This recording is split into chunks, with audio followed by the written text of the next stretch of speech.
Welcome to HS24 news. నేను రేఖ. ఇవాల్టి special story చూద్దాం. ప్రపంచానికి సంస్కృతి, సాంప్రదాయాలు, ఉమ్మడి కుటుంబ వ్యవస్థల ఔన్నత్యం గురించి చాటి చెప్పిన నేల భారతదేశం. అందులో మరీ ముఖ్యంగా ఉమ్మడి కుటుంబ వ్యవస్థలో ఎన్నో దేశాలకు ఆదర్శంగా నిలిచిన మనం ప్రస్తుతం ఉమ్మడి కుటుంబ వ్యవస్థ కోసం భూతద్దం పెట్టి మరీ వెతికిన దొరకని పరిస్థితి దాపరించింది. మారిన కాలంలో మారిపోయిన మనసులు, బంధాల బదులు గొడవలు, అనుబంధాల బదులు అసూయలు, ఆప్యాయతల స్థానంలో అహం రాజ్యమేలుతుంది.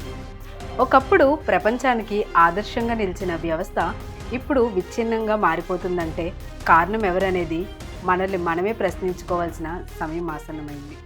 ఒకప్పుడు దేవాలయాల్లో తలపించిన ఈ కుటుంబ వ్యవస్థ వలన ప్రయోజనాలు నేడు ఆ వ్యవస్థ విచ్ఛిన్నం అవ్వడం, అలాగే పునర్నిర్మాణానికి అవసరమైన చర్యలేంటో ఇవాటి మన స్పెషల్ స్టోరీలో చూద్దాం. ఉమ్మడి కుటుంబ వ్యవస్థ లక్షణాలు. ఒకటిగా జీవనం. తరతరాలు వారు ఒకే ఇంటిలో ఉండడం. ఆర్థిక భాగస్వామ్యం. అందరి కష్టార్జితాన్ని గుర్తించి ఆర్థిక స్వేచ్ఛకు ప్రణాళికలు రచించడం.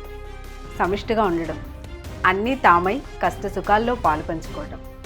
బంధుత్వ బలాలు. కుటుంబ సభ్యుల మధ్య పరస్పర ప్రేమ, గౌరవంతో బంధుత్వాన్ని పటిష్టంగా పరుచుకోవడం. పిల్లలకు నైతిక విలువలు నేర్పడం. పెద్దల పర్యవేక్షణలో పిల్లలు ఉన్నత లక్షణాలను అలవర్చుకోవడం. ఉమ్మడి కుటుంబ వ్యవస్థ ప్రయోజనాలు.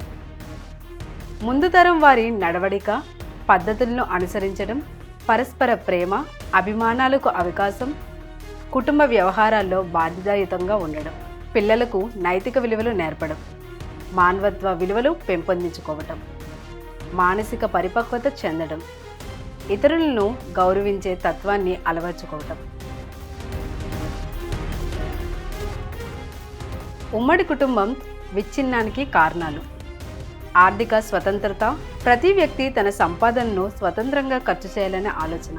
పట్టణాలకు వలసలు. ఉద్యోగ అవకాశాల కోసం యువత పట్టణాలు, విదేశాలకు వలసలు. తాత్విక భేదాలు. తల్లిదండ్రులు పిల్లల మధ్య జీవన శైలిలో తేడాలు రావటం. పెద్దలు ఆదేశాలు నేటి తరానికి కొంత ఇబ్బందిగా అనిపించడం. వ్యక్తిగత అభిప్రాయాలకు ప్రాధాన్యత ఇవ్వడం. సమస్యల పరిష్కారంలో నైతిక విలువల తగ్గుదల. చిన్న చిన్న విషయాలకు గొడవలు పడటం. కుటుంబ సభ్యుల మధ్య సహనం కోల్పోవడం. ఆస్తి వివాదాలు. స్థిర చర ఆస్తుల పరంగా కుటుంబాల విభజన జరగడం. తరాల మధ్య సామాజిక భావాజాలంలో వ్యత్యాసం. పెద్దలు సాంప్రదాయ విలువలు చెప్తే యువత ఆధునిక అభిప్రాయాలు ఆశించడం.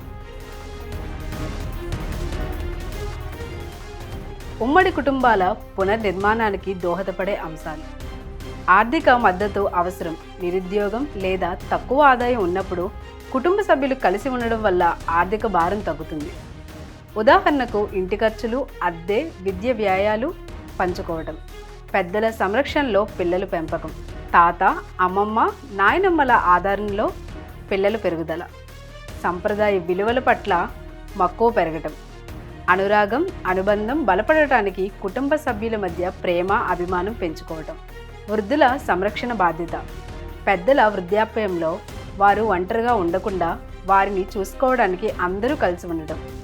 చిన్న కుటుంబాల లోపాలు గ్రహించడం. ప్రస్తుత రోజుల్లో చిన్న కుటుంబాల్లో ఎదురయ్యే ఒంటరితనం, మానసిక ఒత్తిడి వంటి సమస్యల వల్ల మళ్ళీ ఉమ్మడి కుటుంబాలను ఆశ్రయించడం.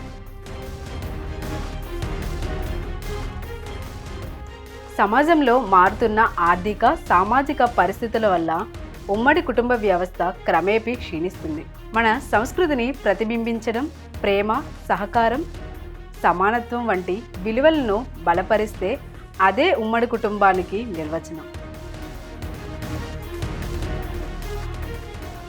ఇది ఇవాల్టి మన స్పెషల్ స్టోరీ. మరిన్ని అప్డేట్స్ కోసం keep watching HS24 news. Please do like, share and subscribe our channel.